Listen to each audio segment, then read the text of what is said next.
Hi guys, in a new Read With Me series, let's read the June 2020 current affairs from Vision IAS. Okay, so the first one, it would be from the Polity and Governance section 1.1 Custodial Violence. Why it's in news. The recent death of a father-son duo from Tamil Nadu, allegedly due to custodial violence, has sparked anger across India. About custodial violence. Custodial violence is the violence which takes place in the judicial and police custody where an individual who has done a crime is tortured mentally as well as physically. It includes torture, rape, and death. According to National Campaign Against Torture, a joint initiative by multiple NGOs, about 3 by 4th deaths in police custody occurred primarily as a result of torture in 2019.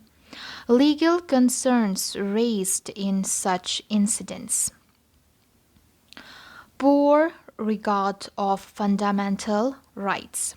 A report by Common Cause and CSDS Lokniti showed that 12% of police personnel never receive human rights training. So they didn't receive any human rights training. Also, Supreme Court in Ramamurthy versus State of Karnataka in 1996, while upholding fundamental rights of prisoners, identified torture and ill treatment in prisons as an area that needs reform. These methods of investigation involving torture are against the fundamental right to life and dignity as under Article 21 of Indian Constitution. Misuse of power of arrest. The National Police Commission third report has observed that 60% of all arrests were unnecessary. So, the 60% of all arrests were unnecessary. Moreover, unnecessary application of various sections of IPC like section 506 or 506 in order to get non-bailable remand for the accused is against fundamental rights to freedom. That is Article 19. Extra-legal behavior. It involves ignorance of rules and use of torture by police while making such arrest, not following procedure laid down under CRPC by magistrate while granting police custody of up to 15 days or judicial custody up to 60 to 90 days, etc. Now let's come to the challenges in curbing such incidents. The first one is lack of strong legislation against torture. India does not have an anti-torture legislation and is yet to criminalize custodial violence. Though India has signed the UN Convention Against Torture in 1997, so India has signed the UN Convention Against Torture in 1997, but it is yet to ratify it. That enlists bringing in laws and mechanisms to fulfill the commitments. So, this UN Convention Against Torture in 1997. So it's being signed, but it's not being ratified. And so the commitments are not being fulfilled. This makes India one among the 9 countries across the globe yet to do so. The second one is lack of modernization and unused funds.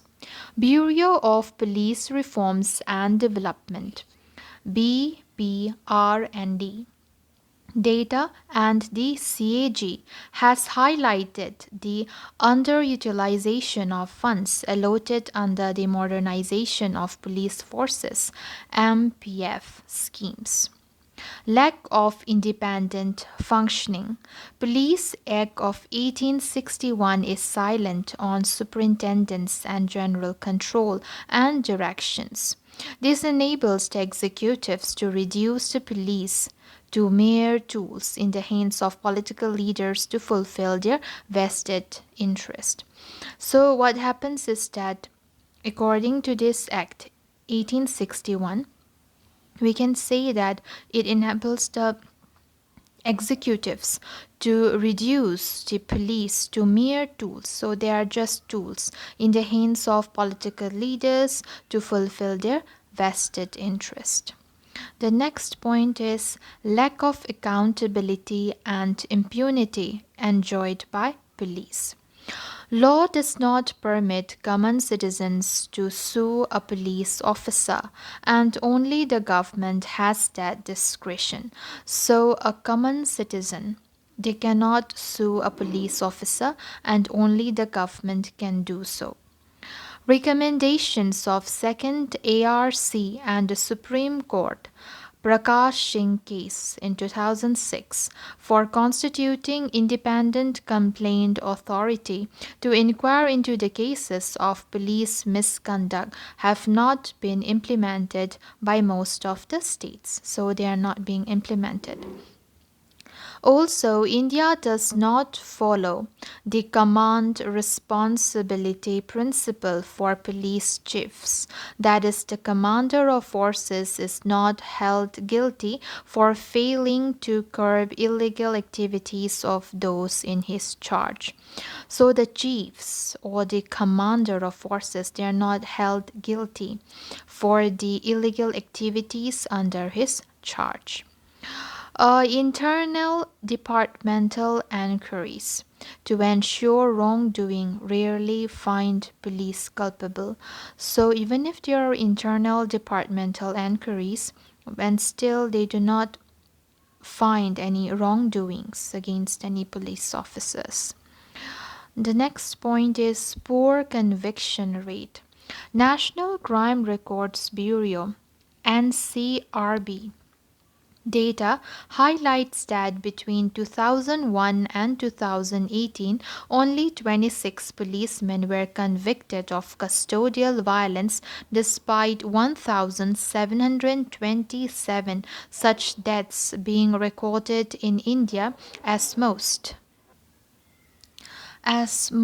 such deaths were attributed to reasons other than custodial torture, such as suicide.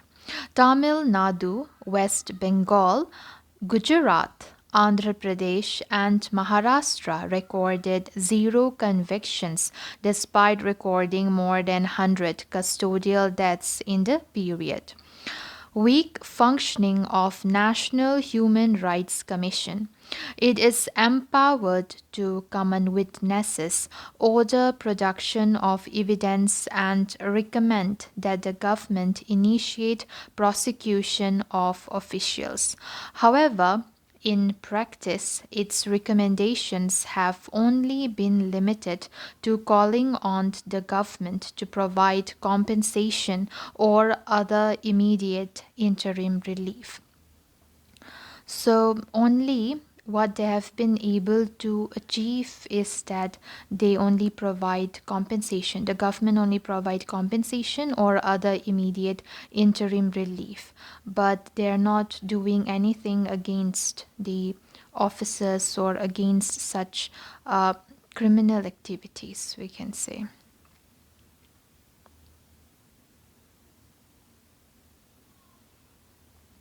Lack of witness protection. Often investigations related to custodial killings are met with much delays, during which victims' families are often intimidated and witnesses turn hostile. Popular report encourages such actions. Public needs to realize that the police have limited powers under the law. The police have to uphold rule of law and not take it in their own hands. So, way forward from here. The first one is legal remedies. Ratify UN Convention Against Torture. So India should ratify UN Convention Against Torture. India has ratified the International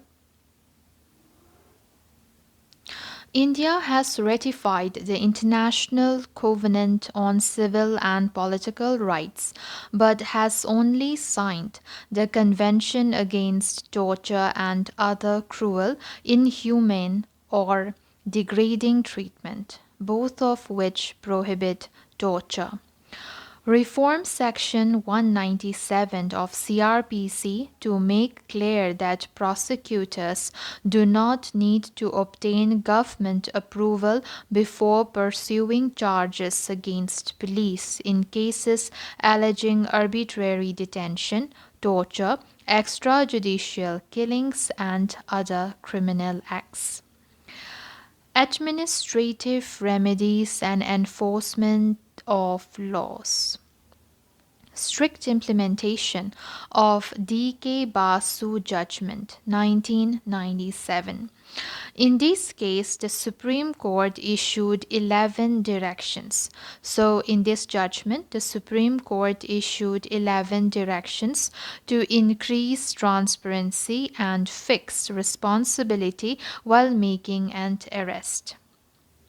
For example, medical examination of accused was made mandatory, notifying nearest kin of arrested person, etc.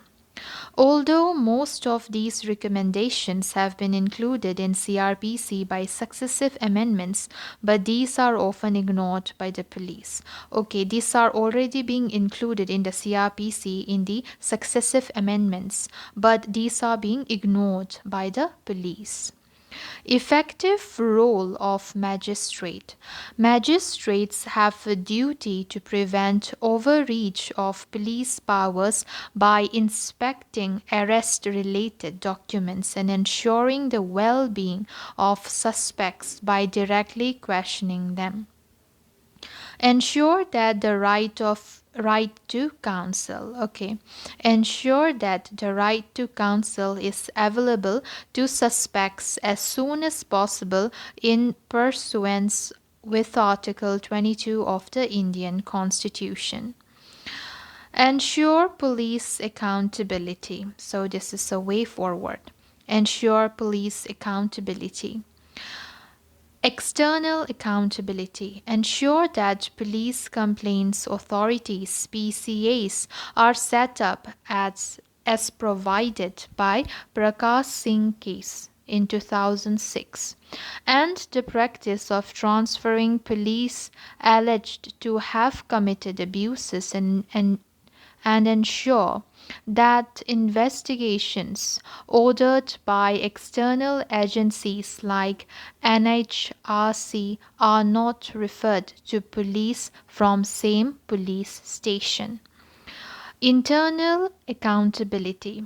Authorize and independent internal affairs or professional responsibility unit at the state level to conduct random and surprise checks on police lockups. So we're going to authorize and independent internal affairs or professional responsibility unit. And what it's going to do, it's going to conduct random and surprise checks on police lockups and respond to allegations of ongoing or recurrent violations of the Supreme Court guidelines in D.K. Basu case. Provide training in scientific methods of investigation. Train investigating officers on modern, non-coercive techniques for suspect and witness interviewing and questioning. So they need to train the investigating officers on modern, non coercive techniques for suspects and witness interviewing and questioning. Body cameras, such as the ones used in the US and the UK on beat policemen, can ensure police restraint. Techniques like narco-analysis, video recording of investigations, CCTVs inside police stations should be properly implemented. So, techniques like narco-analysis, video recording of investigations, CCTVs inside police stations should be properly implemented. Robust witness protection regime to protect families of victims of custodial killings and witnesses as recommended by Law Commission in its 198th and 273rd reports.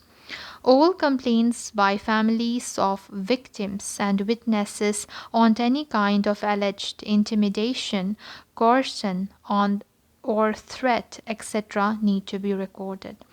So, the complaints by families of victims and witnesses on any kind of alleged intimidation, coercion, or threat, they have to be recorded. And conclusion. Gore Committee on Police Training. So, Gore Committee on Police Training in 1971 to 73. The Ribeiro Committee on Police Reforms, 1998. The Padmanabhaya Committee on Police Reforms in 2000. Malimath Committee on Reforms on Criminal Justice System, 2001 to 2003. Second ARC in 2006 have given important recommendations. Political will is needed to implement these. So what is needed is political will, especially by states, as police is a state subject. So police comes under the state subject, and so it needs political will to implement these reforms. Finally, it is emphasized that death due to torture is simply a criminal act. So, any death due to torture, is a criminal act which no authority may compromise on. There should absolutely be zero tolerance on any custodial death resulting from torture. Yes, it's very true. 1.2. Now let's come to the second topic, online dispute resolution. So, why was this in news? Recently, there were calls for advancing online dispute resolution (ODR) in India, including by Niti Aayog CEO. Now let's come to about online dispute resolution. Online dispute resolution is a form of alternative dispute redressal mechanism. So it's a form of alternative dispute redressal mechanism, ADR, that uses negotiation, mediation, and arbitration techniques to resolve disputes with help of the internet and ICT. ODR, that is online dispute resolution, uses technology, employ data management tools to ensure predictability, consistency, transparency, and efficiency of the judicial process. Models under ODR. So we have two models, opt-in model and opt-out model. So what is this opt-in model? In which option of going into mediation is voluntary. Next is opt-out model, under which it is mandatory to ensure to enter. Okay, so under this, it is mandatory to enter into mediation for at least one session, and then the parties have the liberty to opt out if they feel so. So, ORD focuses on dispute resolution, dispute containment, and avoidance. So, dispute resolution, resolving disputes that reach the courts through open, efficient, transparent process. Dispute containment and avoidance, facilitate and ensure through ODR that a problem does not reach the stage of a dispute, thus ensures a problem does not become a dispute.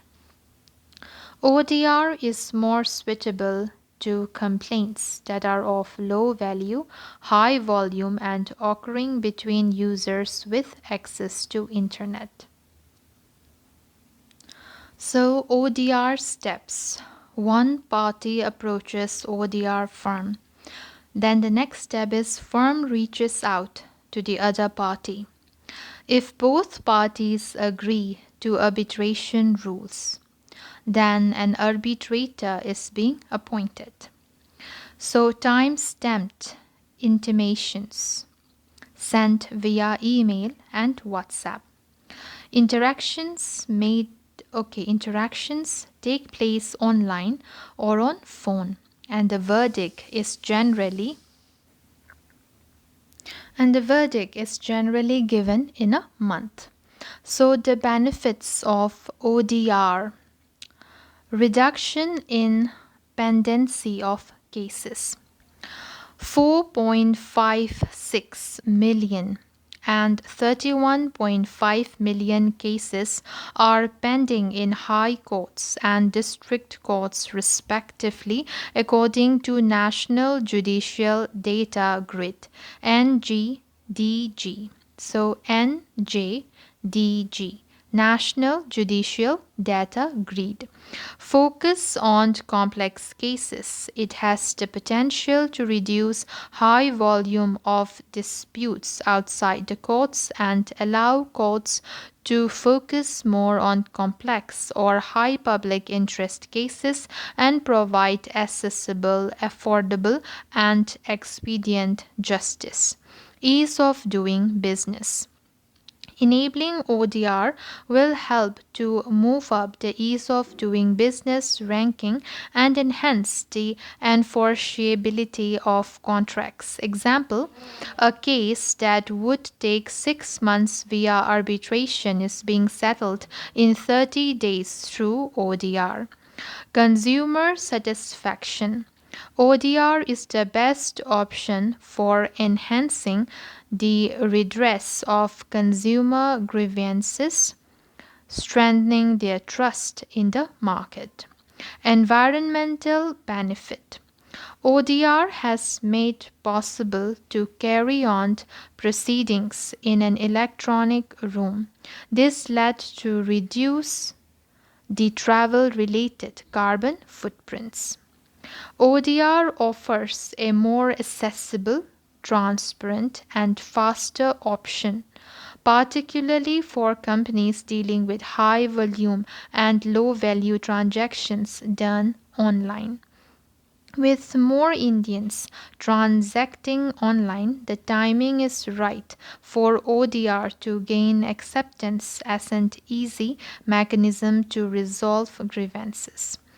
So let's see about the ODR across the world.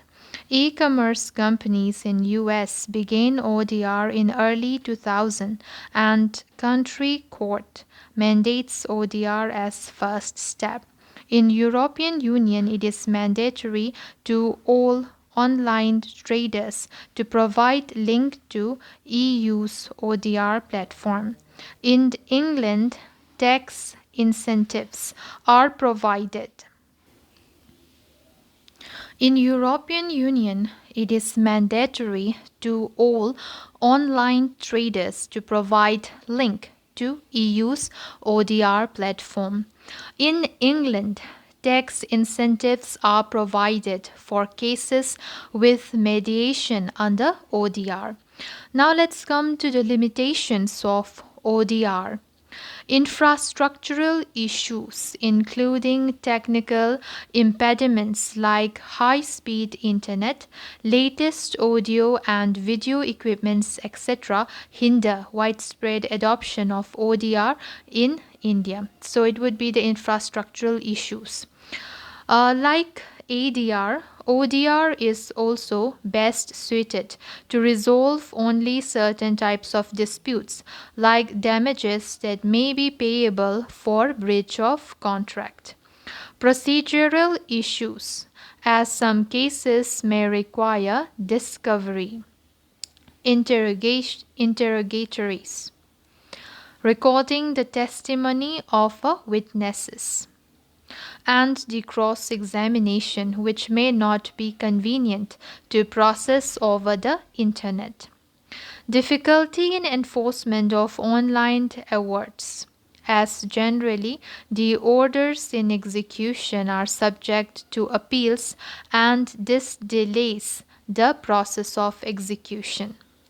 Other challenges: privacy and data security due to use or due to rise in cyber threats, lack of digital literacy, lack of enough arbitrators, including building trust among consumers, etc.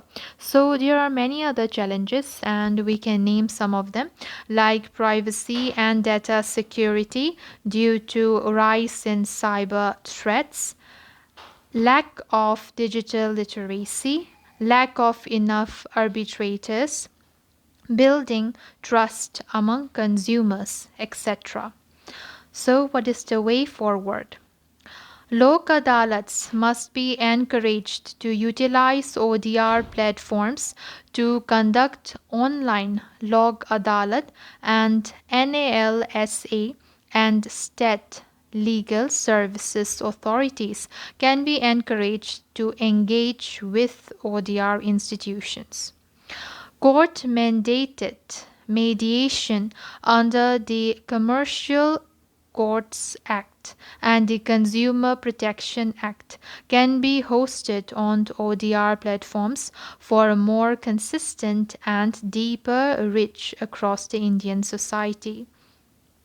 Involve private players to develop a robust ODR platform, which is easily accessible, user friendly, less expensive, and efficient for resolution of disputes.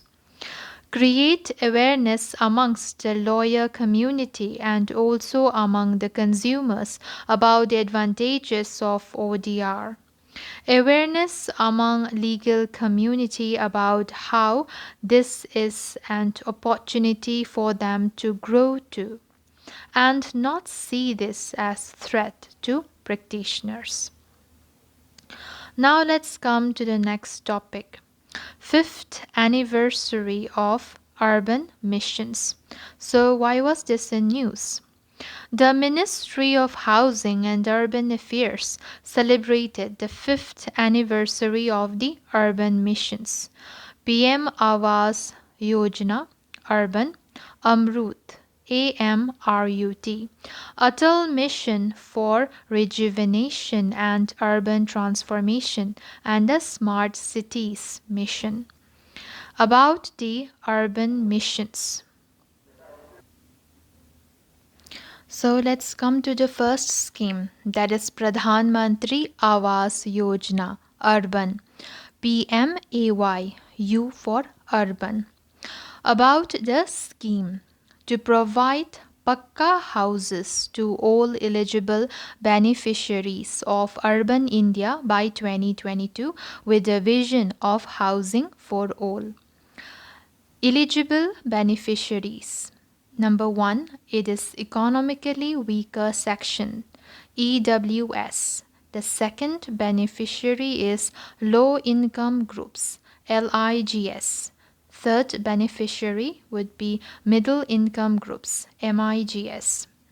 The annual income cap is up to 3 lakh rupees. For EWS, that is economically weaker section, rupees 3 to 6 lakh for LIG and rupees 6 to 18 lakhs for MIG. Key initiatives taken and achievements. More than 4,000 cities have been included in the mission and 1.05 crore houses have been sanctioned. Employment for more than 1.65 crore persons has been generated through forward and backward linkages. Affordable rental housing complexes launched as a submission for providing ease of living to people from EWS or LIG categories, including laborers, urban poor, etc. Lighthouse projects LHPs under Global Housing Technology Challenge India GHTC being implemented in 6 states. GHTC aims to identify and mainstream a basket of innovative technologies from across the globe that are sustainable and disaster resilient. Angikar campaign for beneficiaries of completed houses. So Angikar campaign is aimed to create awareness on best practices of water and energy conservation, which is the need of the hour right now, because we know that about and we have heard about the environmental pollution and the challenges which we are facing and the effects of climate change and all. And so we need water and energy conservation, sanitization or sanitation, and waste management through behavior change and convergence was launched. Now let's come to the challenges or key issues. Out of the housing demand for 1.12 crores, only 34.4 lakh, around 30%, have been completed. So only 30% is being completed. More than 85% sanctioned houses are in states other than Northeast. Okay, it will be states. Okay, more than 85% sanctioned houses are in states other than Northeast and hilly states. Underfunding of the total approved investments of rupees 6.37 lakh crore, only rupees 32,000 crore has so far been spent. Unavailability of land and higher construction cost in urban areas are other issues halting the process, are issues halting the progress of the scheme. Now let's come to Atal Mission for Rejuvenation and Urban Transformation. So, Amrut. The objective of this mission, the objective is universal water supply, improvement in sewerage network, developing children and Divyang-friendly green spaces and parks, improvement in stormwater drainage and non-motorized urban transport. It spans across 500 cities, covering more than 60% of the population. Now let's see its achievements. Since launch, 78 lakh water tap connections, 45 lakh sewerage and septage connections have been provided. So 78 lakh water tap connections are being provided and 45 lakh sewerage and septage connections have been provided. Online Building Permission System OBPS is implemented across 444 Amrut cities, aimed at reducing the overall time taken for approvals of building plans while ensuring a seamless process. Water ATMs installed to dispense drinking water as cheap as rupee 1 per liter. So the targets, or let's see about the limitations. Targets not achieved. More projects are being implemented in the green space cover and parks rather than the primary concerns of water supply and sewerage management. The imbalance in the functions and finances of urban local bodies needed to be rectified by strengthening 74th Constitutional Amendment Act. So here are some points which are left out from the achievements of Amrut, that is the Atal mission for rejuvenation and urban transformation. So the water ATMs are being installed and they're giving water, drinking water at rupee 1 per liter and facilitate people to get 24 into 7 clean and safe drinking water. Fecal sludge treatment plant as low cost option for treatment of fecal sludge and septic taken up in various states. Then the last achievement would be capacity creation in wastewater treatment, including water recycling capacity, installing energy efficient LED street lights were taken up. So many achievements are there, and there are some limitations are also there, or some problems which are being faced. So now let's come to the next scheme, Smart Cities Mission, SCM, to strengthen urban infrastructure through application of smart solutions and provide a better quality of life to its citizens. So its objective would be to strengthen urban infrastructure through application of smart solutions and provide a better quality of life to its citizens. Coverage would be 100 cities. Strategies under the mission. Strategic components of area based development in SCM, that is Smart Cities Mission, are city improvement, retrofitting, city renewal, redevelopment, and city extension, greenfield development. Pan City Initiative. Smart solutions are applied to cover larger parts of the city. Now let's come to its achievements. 5,151 projects worth rupees 2 lakh crores have been approved. Integrated command and control systems developed under the mission helped in management of COVID-19 crisis. So Smart City Mission is helping cities in raising finance through municipal bonds. Smart roads that ensure safe access to all routes as well as free spaces for users. Smart solar energy as Smart City Mission requires cities to have at least 10% energy coming from solar and at least 80% buildings to be energy efficient and green.